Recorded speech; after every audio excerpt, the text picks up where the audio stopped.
Jeudi 14 novembre 2024, Heureux ceux qui croient. nous vous accueillons de nouveau sur votre chaîne L'Aventure dans la Parole.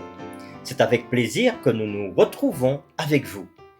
Et peut-être que vous êtes en voiture ou encore dans le train ou dans le métro. Peut-être que vous êtes à la campagne ou au bord de l'eau. Ou encore vous êtes tranquillement chez vous. Mais quel que soit l'endroit où vous êtes en ce moment, nous souhaitons que Dieu nous accorde espérance, grâce et sagesse dans l'étude de sa parole. Notre communauté s'agrandit et c'est grâce à vous. Soyez vous aussi actifs avec nous pour répandre le message en likant et en partageant le lien. Nous vous invitons à vous abonner pour recevoir les notifications chaque jour et pour un confort d'écoute en continu, nous vous proposons la playlist de chaque semaine. Le texte à mémoriser de cette semaine que nous vous invitons à dire avec nous se trouve dans Jean chapitre 20, les versets 28 et 29. Jésus lui dit, « Parce que tu m'as vu, tu as cru. Heureux ceux qui n'ont pas vu et qui ont cru. » Nous vous invitons à le redire avec nous, Jean 20, versets 28 et 29. Jésus lui dit, « Parce que tu m'as vu, tu as cru. Heureux ceux qui n'ont pas vu et qui ont cru. » Plusieurs personnes ont témoigné de l'identité de Jésus. Qui étaient ces gens et pourquoi avaient-ils témoigné de l'identité de Jésus de cette manière? Pourquoi leur témoignage en faveur de son identité était-il si important pour Jésus?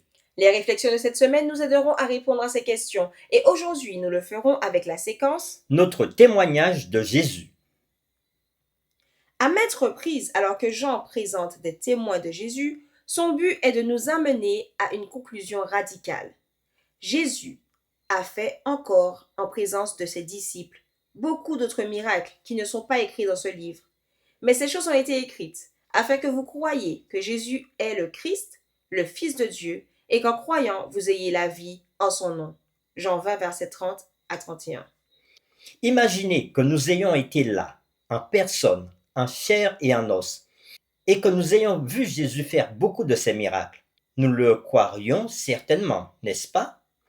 Nous aimerions croire que ce serait le cas, mais d'une certaine façon, nous avons encore plus de raisons de croire en Jésus que ceux qui avaient réellement vu les miracles. Pourquoi? Nous vous invitons à lire Matthieu 24, verset 2, Matthieu 24, verset 14 et Matthieu 24, verset 6 à 8. Et nous répondrons à la question suivante. Qu'est-ce que nous avons aujourd'hui que ceux qui vivaient à l'époque de Jésus n'avaient pas et qui devraient nous aider à croire? Nous lisons Matthieu chapitre 24, le verset 2. Mais il leur dit, Voyez-vous tout cela?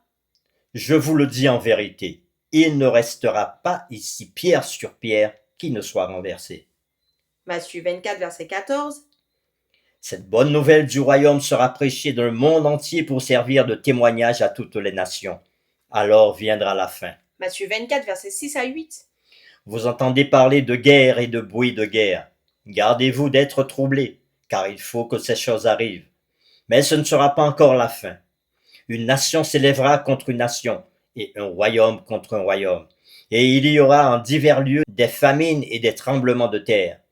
Tout cela ne sera que le commencement des douleurs. Après avoir lu tous ces versets, répondons à la question suivante.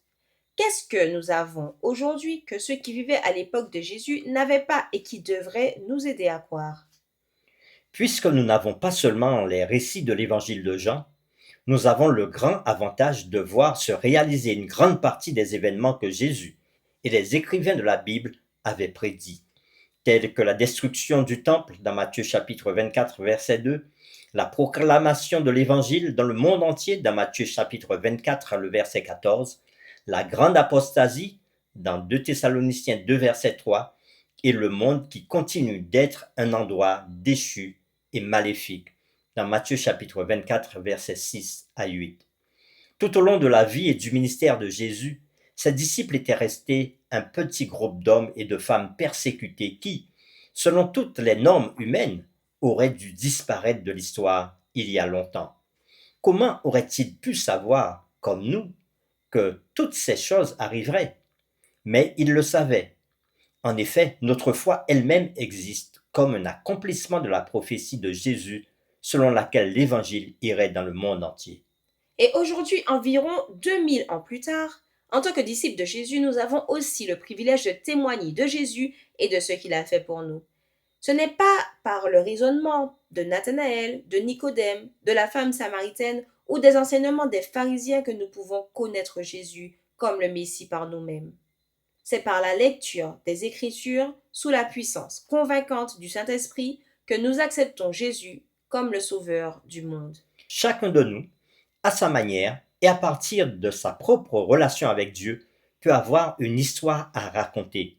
Notre histoire n'est peut-être pas aussi impressionnante que celle de voir des morts ressuscités ou une personne aveugle de naissance guérie, mais cela n'a pas d'importance. Ce qui importe, c'est que nous connaissions Jésus par nous-mêmes et que nous rendions témoignage de lui à notre manière, comme l'avaient fait les multiples témoins dans l'évangile de Jean. Nous vous invitons à prier avec nous. Seigneur, aujourd'hui, dans cette séquence, tu nous invites, nous aussi, à pouvoir témoigner de ce que tu fais pour nous, de ce que nous voyons. Effectivement, lorsque nous lisons ta parole, nous voyons que toutes ces prophéties qui avaient été annoncées se sont déjà réalisées et certaines sont en train de se réaliser. Nous avons vu que la destruction du temple annoncée par Jésus s'est réalisée. Nous avons vu aussi que aujourd'hui, il y a des guerres, des bruits de guerre et que les choses ne vont plus dans ce monde. Nous pouvons aussi constater que ton évangile est prêché aujourd'hui dans le monde entier. Tous ces signes nous montrent que réellement Jésus est le Messie et ce qu'il dit se réalise et ce qu'il a prédit pour l'avenir se réalisera aussi. Aide chacun, chaque auditeur à pouvoir témoigner de son expérience avec Jésus et de dire ce que Jésus fait dans sa vie. C'est au nom de Jésus que nous avons prié.